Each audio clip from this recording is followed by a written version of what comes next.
When Mordecai learned of all that had been done, he tore his clothes, put on sackcloth and ashes, and went out into the city, wailing loudly and bitterly. But he went only as far as the king's gate, because no one clothed in sackcloth was allowed to enter it. In every province to which the edict and order of the king came, there was great mourning among the Jews, with fasting, weeping, and wailing. Many lay in sackcloth and ashes. When Esther's eunuchs and female attendants came and told her about Mordecai, she was in great distress. She sent clothes for him to put on instead of his sackcloth, but he would not accept them.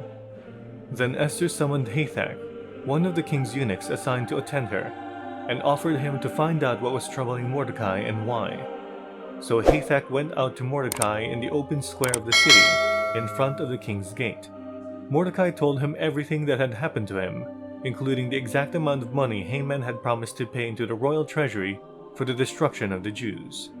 He also gave him a copy of the text of the edict for their annihilation, which had been published in Susa, to show to Esther and explain it to her. And he told him to instruct her to go into the king's presence to beg for mercy and plead with him for her people. Hathak went back and reported to Esther what Mordecai had said.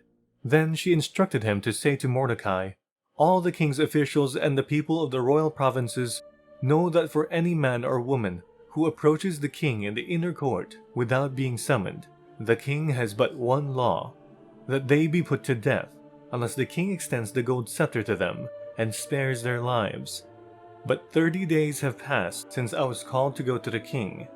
When Esther's words were reported to Mordecai, he sent back this answer: "Do not think that because you are in the king's house, you alone of all the Jews will escape.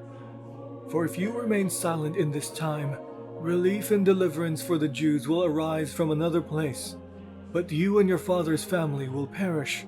And who knows but that you have come to your royal position for such a time as this?"